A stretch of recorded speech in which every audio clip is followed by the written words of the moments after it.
Bwana Yesu asifiwe. Mwana kondoo ameshinda. Haleluya. Kwa jina naitwa mchungaji Alon Steven. Ni mchungaji wa kanisa la Moravian jimbo la Rukwa, eneo la misheni ya Katavi, na hudumu shirika wetu wa kanisa la Moravian shirika wa Emau. Leo tupo hapa, tutajifunza neno la Mungu kutoka kitabu cha Injili ya Luka mtakatifu sura ile ya 17 mstari ule wa 26 hadi ule mstari wa 37. Tuombe. Baba yetu na Mungu wetu uliye mtakatifu, Baba wa rehema, tunakushukuru kwa baraka za kwako, tunakushukuru kwa kutupa uzima, tunakushukuru kwa kutuamsha salama, na sasa tuko madhabahuni pako, tunakwenda kutafakari neno lako la uzima. Tunaomba Mungu tutie nguvu, uwe pamoja nasi, uanze nasi tunapoendelea na tafakari hii, kwa jina la Mungu Baba na la Mwana na la Roho Mtakatifu. Amen. Ndugu zangu wapendwa, neno la Mungu kama nilivyowaambia linapatikana kitabu cha Injili ya Luka mtakatifu sura ile ya 17 mstari ule wa 26 hadi mstari wa 37. Neno la Mungu linasema hivi: na kama ilivyokuwa siku za Nuhu, ndivyo itakavyokuwa katika siku zake mwana wa Adamu.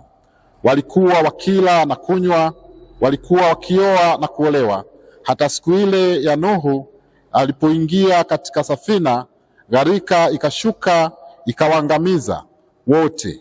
Na kadhalika kama ilivyokuwa katika siku za Lutu, walikuwa wakila na kunywa, walikuwa wakinunua na kuuza, wakipanda na kujenga. Lakini siku ya Lutu aliyotoka Sodoma, kulinyesha moto na kibiriti kutoka mbinguni, vikaangamiza wote. Vivyo ndivyo itakavyokuwa siku atakayofunuliwa mwana wa Adamu.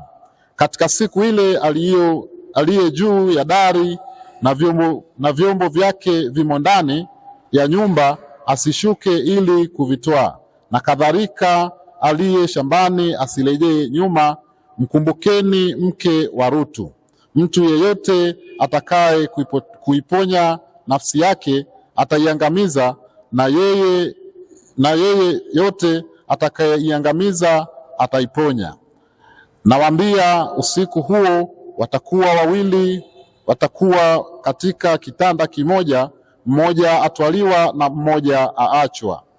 Wanawake wawili watakuwa wakisaga pamoja, mmoja atwaliwa na mmoja aachwa. Watu wawili watakuwa shambani, mmoja atwaliwa na mmoja aachwa. Wakajibu wakamuuliza, wapi Bwana? Akawaambia, ulipomzuga ndipo watakapokutanika tai. Bwana Yesu asifiwe. Mwana kondoo ameshinda. Ndugu zangu wapendwa, hili ndilo neno ambalo ni tafakari yetu ya siku ya leo. Ni habari za Bwana wetu Yesu Kristo. Alipokuwa akifundisha, alikutana na maswali. Mafarisayo walimuuliza, wakamuuliza, ufalme wa mbinguni utakuja lini? Yesu Kristo aliendelea kuwajibu kiurahisi sana.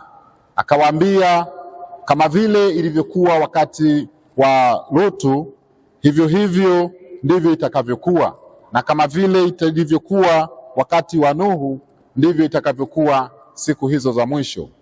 Lakini Yesu Kristo aliendelea kuwafundisha na kuwapa maelekezo ya kwamba siku hizo hazitatofautiana, na mtu mmoja atakuwa akisaga, watu wawili watakuwa wakisaga, mmoja atwaliwa na mwingine aachwa.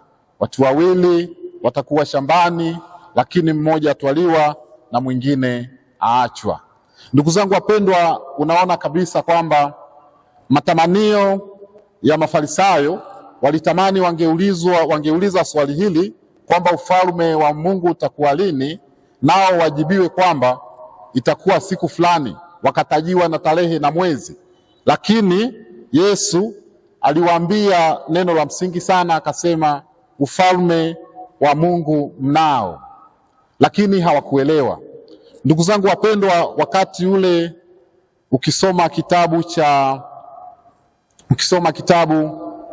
cha Mwanzo sura ile ya 6 mstari ule wa 5 hadi ule mstari wa 8, unasoma habari za Nuhu pale, unaona namna ambavyo Mungu alitazama kizazi cha nyakati zile wakati wa Nuhu, akaona kabisa dhambi zimezidi duniani, maasi yameongezeka. Lakini alipotazama alimuona mtu mmoja Nuhu aliyekuwa mkamilifu na mwenye haki. Akaona ni vizuri yaagize na atoe maelekezo ili Nuhu aweze kutengeneza safina.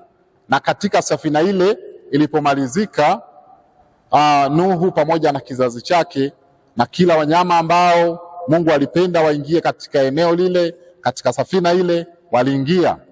Unaona kabisa katika ujenzi wa safina ile watu wengi walishuhudia ujenzi ule, lakini Nuhu hakunyamaza. Aliwaambia wajenge safina, lakini hawakuweza kukubaliana. Waliendelea na anasa zao, waliendelea na changamoto zao, wakaona dunia ndiyo imekucha na wakati ndio huo, na mwisho wakaona analolifanya Nuhu ni kwamba anajitabisha. Lakini vivyo hivyo wakati wa Sodoma na Gomora, unaona kabisa dunia ilichafuka, maasi yaliongezeka na ikawa chukizo mbele za Mungu. Mungu alipoangalia mji wa Sodoma na Gomora akaumia namna ambavyo ulimwengu umechafuka na dhambi zimezidi. Alichokifanya, akaamua kuangamiza ule mji wa Sodoma na Gomora. Wakati huo anapofikiri kuangamiza mji wa Sodoma na Gomora, unaona kabisa katika kitabu kile cha Mwanzo sura ya 18 mstari ule wa 20 hadi ule mstari wa 19, unaona kabisa namna ambavyo Mungu anauangalia mji wa Sodoma na anatoa maelekezo. Wakati Mungu amedhamiria kuangamiza mji huo wa Sodoma na Gomora, unaona baba Ibrahimu anapata siri za mbinguni na kwamba tayari anafikiri kuangamiza ule mji, na Ibrahimu anauhurumia mji wa Sodoma na Gomora, maana kule kulikuwako na ndugu zake. Anaanza kumuuliza Mungu maswali, anasema wakiwepo watu 50 katika ule mji wa Sodoma na Gomora utaweza kuangamiza? Lakini Mungu anasema wakiwepo watu 50 siwezi kuangamiza. Lakini Ibrahimu akarudi akasema wakiwepo 45, Mungu anasema siwezi kuangamiza. Mungu anauliza tena, Ibrahimu anauliza tena wakiwepo 30, Mungu akamwambia siwezi kuangamiza. 20, siwezi kuangamiza. Na mwisho Ibrahimu anashuka kabisa mbele za Mungu, anajinyenyekeza na kumuuliza Mungu swali la mwisho, je, wakiwepo watu 10 katika mji ule, je, utaangamiza? Anasema wakiwepo 10 wenye haki katika ule mji siwezi kuangamiza. Baba Ibrahim akatulia, akaendelea na ratiba zake na akajenga tumaini kwamba katika ule mji wa Sodoma na Gomora ndani yake watakuwepo watu walau 10, kwa hiyo ule mji utapona. Lakini jambo la kushangaza na la kujifunza leo ni kwamba mji wa Sodoma pamoja na umaarufu wake, pamoja na ukubwa wake, lakini dhambi ilikuwa imekithiri na hawakuwepo watu wenye haki 10. Mungu anatuma malaika zake sasa waende wakauangamize ule mji. Wanafika wale malaika, wanapokelewa na Lutu, lakini unaona watu wabaya kwa namna ambavyo dhambi zilikuwa zimekithiri katika ule mji wa Sodoma na Gomora, walianza kumgasi Nuhu ili awatoe wale malaika ili waweze kuwajua. Lakini Lutu aliendelea kuwatetea wale malaika ili wasije wakadhulika kwa kuwa tu wako kwenye malango yao. Ndugu zangu wapendwa, tuna jambo la kujifunza hapa. Nyakati tulizo nazo hazitofautiani na nyakati zile za Nuhu na hazitofautiani na nyakati zile za Lutu. Leo maasi yapo, unaona maasi yanaongezeka duniani, vita kila kona, upendo wa ndugu umepoa, kila mtu anajijali mwenyewe, watu hawana hofu mbele za Mungu, watu wamemwacha Mungu kwa kiwango kikubwa. Ni vizuri tujitafakari kwa upya. Na leo wapo watu wanauliza ufalme wa Mungu utakuwa lini? Lakini Mungu Yesu Kristo alijibu akasema, ufalme wa Mungu mnao. Unaona kabisa kwamba tunaweza tukajifunza kitu hapa, kwamba ufalme wa mbinguni kuupata ni kumpata Yesu Kristo na kumkiri kuwa Bwana na Mwokozi wa maisha yako. Ukimpata huyo, utakuwa umepata ufalme wa mbinguni. Na hata siku ya mwisho inayozungumzwa hapa na Mafarisayo kwamba ufalme wa mbinguni utakuja lini, hata kama utakuja kwa ghafla, wewe ukiwa na Yesu, ufalme wa mbinguni utakukuta uko salama na utakukuta uko imara. Bwana Yesu asifiwe. Mwana kondoo ameshinda. Haleluya. Ndugu zangu wapendwa, ni vizuri tujitafakari kwa upya, lakini tujitazame kwa upya. Tuweke mahusiano mazuri kati yetu sisi na Mungu. Tukiweka mahusiano mazuri kati yetu sisi na Mungu, Mungu atatubariki, Mungu atatushika mkono, tutatembea kwenye neema hiyo, hata siku ya mwisho haitatusumbua. Ndugu zangu wapendwa, wakati tunapoendelea kuhubiri, kufundisha, wachungaji, walimu na wainjilisti, watu wengi wanatamani tuseme siku kabisa kwamba ufalme wa mbinguni utakuwa mwezi unaokuja au utakuwa mwaka 2030. Lakini ufalme wa mbinguni tunao, na ufalme huu ni kumjua Yesu Kristo na Mungu wetu ambaye amemtuma Yesu Kristo kuja ulimwenguni kutusaidia na kutukomboa sisi. Tukimpata Yesu Kristo, ufalme wa mbinguni tutakuwa tumeupata. Nikualike kutafakari nami pamoja, neno hili likae moyoni mwako, neema ya Mungu izidi kukufunika na baraka za Mungu ziweze kukufunika, ili uweze kutembea kwenye uwepo wa Mungu.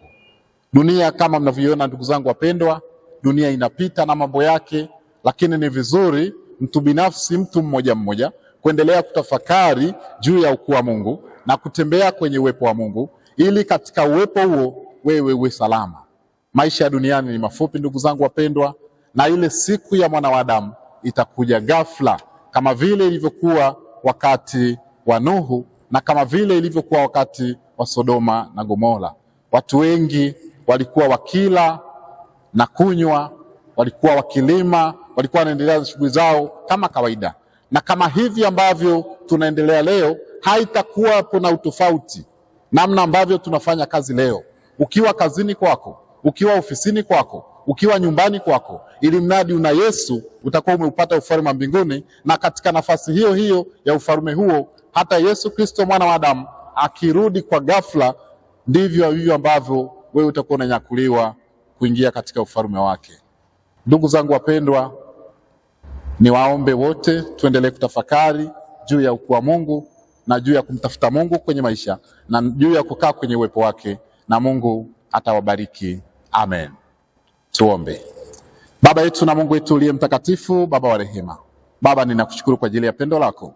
Wewe ni Mungu na utabaki kuwa Mungu siku zote. Asante kwa ajili ya neno hili. Tumejifunza neno lako takatifu. Tumeona namna ambavyo Yesu Kristo alipokuwa akifundisha, namna alivyoulizwa maswali na Mafarisayo. Walitaka kujua ufalme wa mbinguni utakuwa lini, lakini Yesu Kristo akawajibu, akawaambia ufalme wa mbinguni utakuwa kama vile ilivyokuwa siku za Nuhu na kama vile ilivyokuwa siku za Lutu. Watu wengine watakuwa wakilima, wako wawili, mmoja atwaliwa na mwingine aachwa. Vivyo hivyo ndugu zangu wapendwa, ni vizuri tuendelee kujitafakari katika maisha haya, na katika neema hii ambayo imetufunika tuendelee kutafakari juu ya ukuu wa Mungu na tujiweke tayari kwa wakati unaofaa na usiofaa. Asante Mungu wetu kwa kuwa umesikia. Tunajiweka mikononi mwako, tukiweka neno hili mikononi mwako, kwa jina la Mungu Baba na la Mwana na la Roho Mtakatifu. Amen.